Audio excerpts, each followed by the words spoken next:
এখানে এসে আসলে অনেক ভালো লাগছে বিকজ আউটডোর অ্যান্ড ইনডোর স্পেসটা আমরা একসাথে পাচ্ছি, স্পেশালি একটা টেরেসে যখন এই অ্যারেঞ্জমেন্টটা করা হয়েছে with lots of fountain and lighting and everything it's so nice. Specially আমার গ্রিন পার্টটা, নেচারের যে পার্টটা, ওটা আসলে অনেক বেশি ভালো লেগেছে। So I am really appreciating all the arrangement and everything. I am just waiting যে আমি কখন হচ্ছে গিয়ে ফুড সার্ভ হবে অ্যান্ড খেয়ে দেন আই মানে রিভিউ দেবো একটা ফুডের যে house the food, but ambience it's really nice. এখানে এসে ভালোই লাগছে, লাইক ওভারঅল এনভায়রনমেন্ট খুবই সুন্দর। নর্মালি আমাদের ঢাকা শহরে যেটা হয় যে একদম জ্যামজটের মাঝখানে আমরা রেস্টুরেন্ট ছাড়া বাইরের একটু প্রাকৃতিক এনভায়রনমেন্ট খুবই কম পাই। সো সেই হিসেবে যদি এটা ধরা যায়, খুব খোলামেলা পরিবেশ, ফ্যামিলি নিয়েও আসতে পারবেন, ফ্রেন্ডস বলেন বা নিজেরা যদি একটু টাইম স্পেন্ড করতে চান, সেক্ষেত্রে খুবই সুন্দর একটা এনভায়রনমেন্ট ওভারঅল আমি বলবো। I love this restaurant and environment আমার অনেক বেশি ভালো লাগছে। এখানে বার্থডে সেলিব্রেট করা যাবে, অ্যানিভার্সারির জন্য পারফেক্ট। আর উত্তরাতে এরকম প্লেস খুবই কম আছে, that's why I am so excited. আমি মেনলি বনানীতে থাকি, সো উত্তরাতে আমার এরকম প্লেস খুব কম দেখা হয়েছে। So I am really excited to visit this place. Boyfriend নিয়ে আসার জন্য ভালো পরিবেশ, প্রেম করা যাবে। তারপর আমার যেটা মনে হয় এখানে বার্থডে সেলিব্রেট করা যাবে, অ্যানিভার্সারি সেলিব্রেট করা যাবে, ফ্যামিলি নিয়ে আসা যাবে। So yeah, it's a nice place.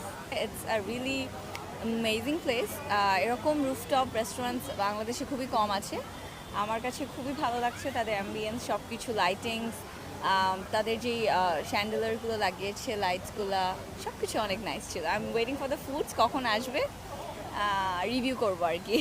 তারপর ইনফ্লুয়েন্সার হওয়ার সুবিধা অসুবিধা, আসলে অসুবিধাটা হচ্ছে যে ইনফ্লুয়েন্সার মানে একজন মানে ক্যামেরার সামনে কাজ করতে হয়, মানে পাবলিকরা অনেক বেশি অ্যাক্সেস পেয়ে যায় আমাদের লাইফের।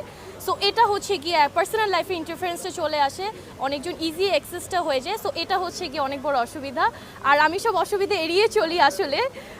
সো এই কারণে আমি ওরকম আর কোনো অসুবিধা ফেস করি নাই। আমাদের এখনকার ইনফ্লুয়েন্সার প্ল্যাটফর্ম যেটা, সেটা কিন্তু মানে খুব ভালো একটা প্ল্যাটফর্ম। ঘরে বসে মেয়েদের কাজ করা বলেন বা যে কোনো কিছু।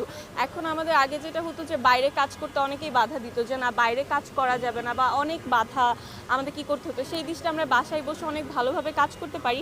আর যদি আমি বলি যে আমার ইন্সপিরেশন দিন দিন অনেক ভালো করছে, সুনেহের আপুকে অনেক ভালো লাগে। বিং অনেস্ট, ওর কন্টেন্ট যদি বলি যে খুবই ইউনিক স্টাইলের হয়। সো টুকটাক আপুকে আমার ফলো করা হয় অ্যান্ড আমার খুব ভালো লাগে। আমরা যখন স্টার্ট করছি তখন মানুষ বলতো ইনফ্লুয়েন্সার কী বা ব্র্যান্ড প্রমোশন কী, এগুলো তারা বুঝতো না।